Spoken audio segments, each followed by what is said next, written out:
Welcome back to Bayside. I'm your host, Sheli Sanders. We've been hanging out with Bruce and Miss Martha Boden, the CEO of SPCA Tampa Bay.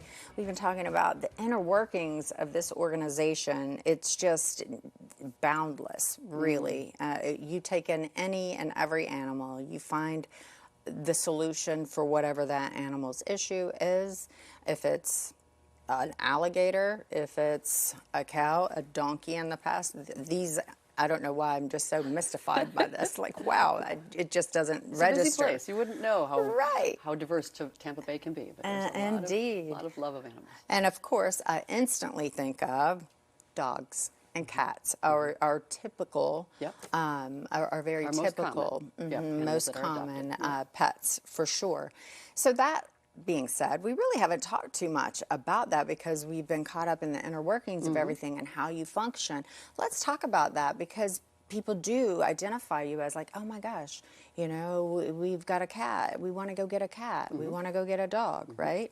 So walk me through the adoption process, and what does that look like? And what happens if I'm kind of on the fence, like I really do, but I don't know, is this the right dog for me? And how does this work? Well, all the animals that are available for adoption are listed on our website, and the website's updated every hour. So we have people that actually will just surf it, kind of keep an eye on it all day if they're looking for something in particular.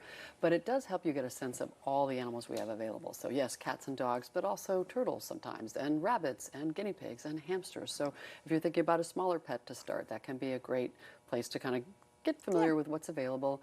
So we encourage people to look at the website first, because that'll help you get an idea of what you're going to see when you get there, which can be sometimes a little overwhelming when there are that many animals to look at.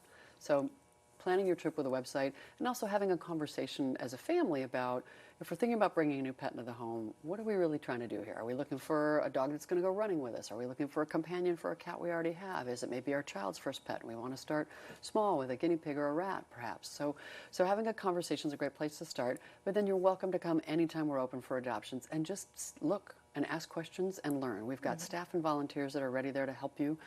You don't have to adopt your first time, although you can. All the animals on the adoption floor are ready to go. They've all had, if they're... That hardly ever happens, I'm sure. Well, some people like to come and look, and we've had some people who don't see what they like right at that moment or what they think of as a pet, but then they come back another day, and there we go. Because with 20 new animals coming in every day, it's incredible. The population changes all the time. So we do have a neat new program that we just launched at the end of 2022, which is our Foster to Adopt program. It's right now limited to dogs, but we may expand it a little bit. And this is intended for somebody who's interested in a dog, but maybe isn't quite sure if they're ready to make the full-on commitment, or perhaps they're not quite sure if it's the great fit for their family, and they want to take the dog home essentially on a trial. So the dog will go home with them as a foster pet. So it's still the SPCA's animal, but it goes home with all kinds of support and guidance from our staff and volunteers, so that the animal can live with the family for a couple weeks, up to a month, see how it goes. If everything feels great, they come back and just do the paperwork, and the adoption is done. If for some reason it doesn't turn out to be a fit, the animal can come back to us, which is also fine. That gives the animal a break from the shelter, which is a great opportunity for the animal sometimes to just maybe get a little healthier or grow up a little bit. And it gives us a lot of great information, too, because the animal in a home behaves very differently than at the shelter. For sure. You can teach us a lot. So it's almost a way to volunteer, if you will. Right. So, and with that, do you also have just fostering opportunities? We do. In fact, that's how my husband and I ended up with Bruce, is that he came in and Wingnut. And Wingnut. Yeah, he wasn't feeling so well. He needed some help, but he wasn't quite ready for adoption. So we said, well, we'll take him. We're good with older dogs. And he just hung out with us and got a little healthier, and then we fell in love. Wow, I love it. That's a super way to volunteer. So many ways to volunteer, so many ways to help out, including the pet walk. Do not forget that pet walk.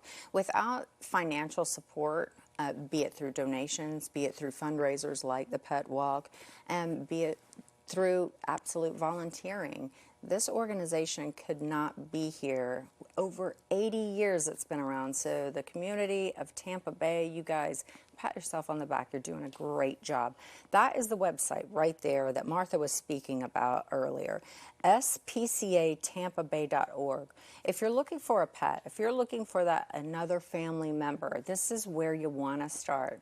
Kind of get that honed down on exactly what you're looking at, and keep checking it out if you don't see anything you like. It's updated once an hour. Crazy, right?